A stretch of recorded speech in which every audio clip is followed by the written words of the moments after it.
Hi hello ബെനീസ് വ്ലോഗ്സിൻ്റെ ഒരു പുതിയ വീഡിയോയിലേക്ക് എല്ലാവർക്കും വീണ്ടും സ്വാഗതം.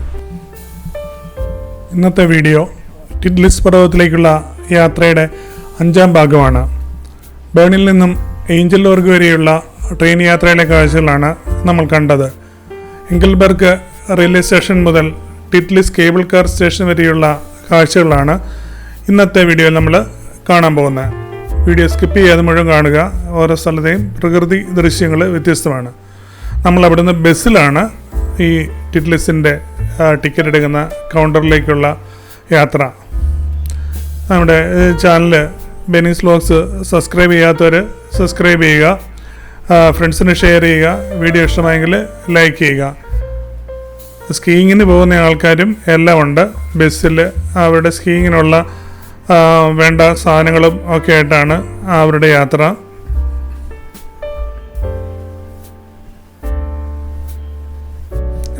ഇവിടുത്തെ റെയിൽവേ സ്റ്റേഷന് പുറത്ത് പിന്നെ ഈ ബസ് അവിടെ നിന്നാണ് പുറപ്പെടുന്നത്.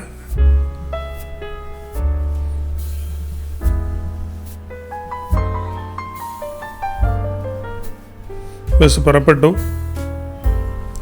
സ്വിറ്റ്സർലൻഡ് പ്രകൃതിയുടെ അപൂർവ സൗന്ദര്യങ്ങൾക്കായുള്ള ലോകപ്രശസ്തമായ ദൃശ്യങ്ങളിലൂടെ യാത്രികരെ ആകർഷിക്കുന്ന സ്ഥലങ്ങളിൽ ഒന്നാണ്. എങ്കിൾബർഗ് മുതൽ ടിറ്റ്ലിസ് വരെ ഈ പ്രദേശത്തിൻ്റെ പർവ്വതങ്ങളും ഹിമഗിരികളും പാടങ്ങളും വെള്ളച്ചാട്ടങ്ങളും സ്വപ്നമായ അനുഭവങ്ങൾ നൽകുന്നവയാണ്. ലോകത്തിലെ ഏറ്റവും നല്ല പനോരമിക് ദൃശ്യം നൽകുന്ന ഒരിടം എന്നാണ് ഒരിടത്തിനെ എങ്ങനെയാണ് നമ്മൾ വിശേഷിപ്പിക്കേണ്ടത്. ഇത് എങ്ങനെയാണ് യാത്രക്കാരെ വിസ്മയിപ്പിക്കുന്നതെന്ന് മനസ്സിലാക്കാൻ ഈ പ്രദേശത്തിൻ്റെ ചരിത്രവും പ്രകൃതി ദൃശ്യങ്ങളും പരിശോധിക്കേണ്ടതായിട്ടുണ്ട്. എങ്കിൾബർഗ് ചരിത്രവും പ്രാചീനതയും. എങ്കിൾബർഗ് 1450 സ്ഥാപിതമായ സ്വിറ്റ്സർലൻഡിലെ ഒരു ഗ്രാമമാണ്. സ്വിറ്റ്സർലൻഡിൻ്റെ പർവ്വതങ്ങൾക്കിടയിലുള്ള ഈ ഗ്രാമം സ്വാഭാവിക സൗന്ദര്യത്താൽ ശ്രമത്തിനായി ദീർഘകാലമായി ഏറിയ സന്ദർശകരെ ആകർഷിച്ചിട്ടുണ്ട്. 1864 ആരംഭിച്ച റെയിൽവേ സർവീസ് ഈ പ്രദേശത്തെ കൂടുതൽ പ്രസിദ്ധമാക്കി. എന്നാൽ ടിറ്റ്ലിസിൻ്റെ സമുച്ചയത്തിൻ്റെ സൗന്ദര്യത്തോടൊപ്പം എങ്കിൾബർഗ് ഇപ്പോഴും സ്വിറ്റ്സർലൻഡിൻ്റെ മറ്റുള്ള പ്രധാന സൗന്ദര്യ മേഖലകളിൽ ഒരു ഹൃദയസ്ഥാനം ഉണ്ടായിട്ടുണ്ട്.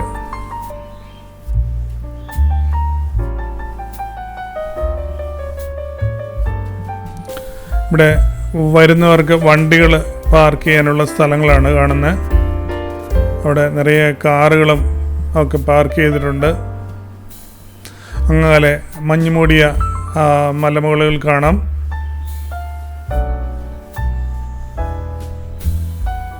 തോട് ഒഴുകുന്നുണ്ട്.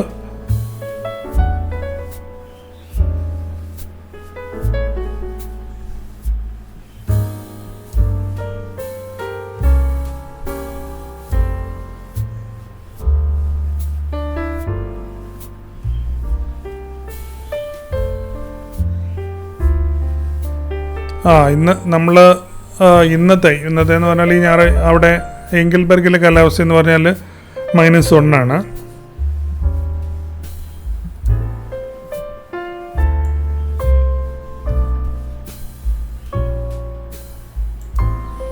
ഇപ്പോൾ അവിടെ തണുപ്പ് സമയമാണ്. ഇവിടെ വിസിറ്റ് ചെയ്യാൻ പറ്റിയത് ഏപ്രിൽ തുടങ്ങിയുള്ള ഒരു സെപ്റ്റംബർ വരെയുള്ള കാലഘട്ടത്തിൽ. ആ സമയത്താണ് തണുപ്പ് കുറഞ്ഞ് നമുക്ക് അവിടെ പോകാൻ പറ്റുന്ന സമയം. ഞങ്ങളുടെ യാത്ര ഏപ്രിലായിരുന്നു. ഓരോ സമയത്തെയും സ്വിറ്റ്സർലൻഡിൻ്റെ കാഴ്ചകൾ വ്യത്യസ്തമാണ്. ഇപ്പോഴുള്ള മരങ്ങളുടെ ആ ഒരു രീതി ആയിരിക്കുകയല്ല സെപ്റ്റംബർ ഒക്ടോബറൊക്കെ മാസമാകുമ്പോൾ. ഇപ്പം നമ്മൾ ഈ ടിറ്റ്ലിസിൻ്റെ ടിക്കറ്റ് കൗണ്ടറിനോട് അടുത്ത് വന്നു കഴിഞ്ഞു. ബസ്സിലാണിപ്പം. ഇതിലൂടെ നമ്മൾ അകത്ത് കയറിയാണ് ടിക്കറ്റ് എടുത്ത് മേളിലോട്ട് പോയി നമ്മൾ ഫസ്റ്റ് സ്റ്റേജ് കേബിൾ കാറിൽ കയറി പോകുന്നത്. ഇവിടുന്ന് യാത്ര ചെയ്യണമെങ്കിൽ ടിക്കറ്റ് എടുക്കണം. ഏതാണ്ട് 10,000 രൂപയാണ് ടിക്കറ്റ് നിരക്ക്. അടുത്ത വീഡിയോയിൽ ഓരോ കാറ്റഗറിക്കുള്ള ടിക്കറ്റ് നിരക്കുകൾ നമ്മൾ പറയുന്നുണ്ട്. എങ്കിൽബർഗ് പർവ്വതങ്ങളിൽ താഴെ നിലകൊള്ളുന്ന ഒരു ഗ്രാമമാണ്.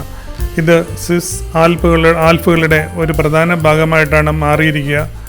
യൂറോപ്പിൽ മൊത്തം വ്യാപിച്ചു കിടക്കുന്ന ഒരു മലനിരകളാണ് ആൽപ്സ്. അതിനകത്ത് സ്വിറ്റ്സർലൻഡിൻ്റെ ഏരിയയിലാണ് ഏറ്റവും പൊക്കമുള്ള പ്രദേശം. ജങ്ഫ്രോച്ച് എന്ന് പറയുന്ന സ്ഥലമാണ് ഏറ്റവും പൊക്കമുള്ള കൊടുമുടി.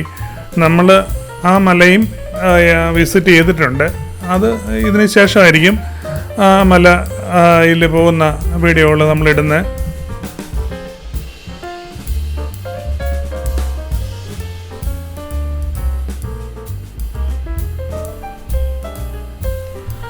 നമ്മൾ ഇന്ത്യയിൽ നിന്ന് വരുന്ന ടൂറിസ്റ്റുകൾ ഏറ്റവും കൂടുതൽ പോകുന്ന ഒരു സ്ഥലമാണ് സ്വിറ്റ്സർലൻഡിലെ ടിറ്റ്ലിസ് പർവ്വതം.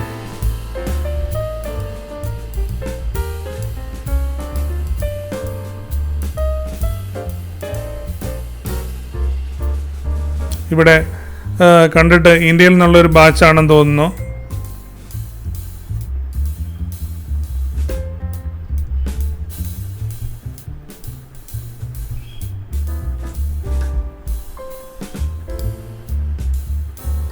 നമ്മൾ ബസ്സിൽ നിന്ന് ഇറങ്ങി ഇവിടെ ഉള്ള കാഴ്ചകൾ ഒന്ന് ഒപ്പിയെടുക്കുകയാണ്.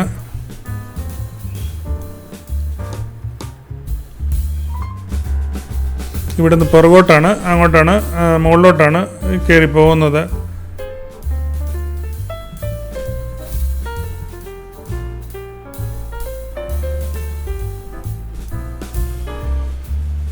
ഈ ഒരു പ്രദേശത്തിന് ചുറ്റും ഇങ്ങനെ പർവ്വതങ്ങളുടെ ഒരു നിരയാണ്.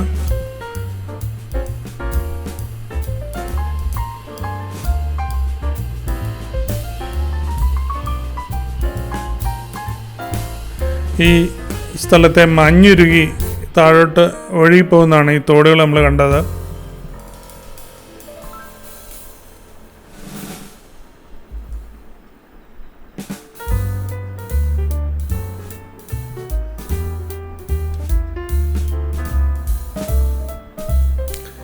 എങ്കിൽബർഗ് മുതൽ ടിറ്റ്ലിസ് വരെ യാത്ര ചെയ്യുമ്പോൾ സഞ്ചാരികൾക്ക് നിരവധി പ്രകൃതി ദൃശ്യങ്ങളുള്ള പർവ്വതങ്ങൾ കാണാം. ടിറ്റ്ലിസ് 3038 മീറ്റർ, അതായത് 10623 അടി ഉയരത്തിലാണ് സ്ഥിതി ചെയ്യുന്നത്. ഒരു പർവ്വത ശിഖരമാണ് ഈ ടിറ്റ്ലിസ് എന്ന് പറയുന്നത്. ഈ പർവ്വതം പൂർണ്ണമായും മഞ്ഞുള്ള ഒരു ലോകമാണ്. ഈ പർവ്വതത്തിൻ്റെ നമ്മൾ ഓൾമോസ്റ്റ് രണ്ടാമത്തെ സ്റ്റേജ് കേബിൾ കാർ തുടങ്ങി അങ്ങോട്ട് മുഴുവൻ മഞ്ഞ് മൂടി കിടക്കുന്ന ഒരു സ്ഥലമാണ്.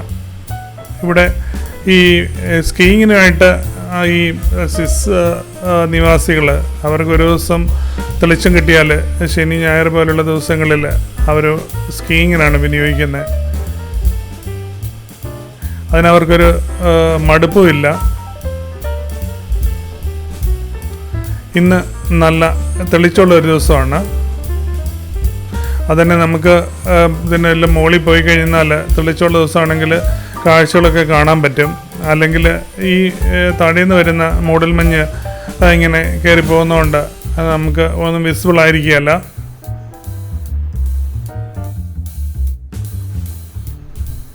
ഞങ്ങൾ ഇനി അകത്തേക്ക് കയറാൻ പോവുകയാണ്. അതിന് മുന്നിൽ നിന്ന് അത്യാവശ്യം വീഡിയോസൊക്കെ എടുത്തു. ഇനി അകത്തേക്ക് കയറി ടിക്കറ്റ് എടുത്ത് അവിടുന്ന് മുകളിലോട്ട് പോകണം. ഈ വീഡിയോ എല്ലാവർക്കും ഇഷ്ടമായെന്ന് കരുതുന്നു. അടുത്ത വീഡിയോ കാണുന്നവരെ എല്ലാവർക്കും നന്ദി, നമസ്കാരം.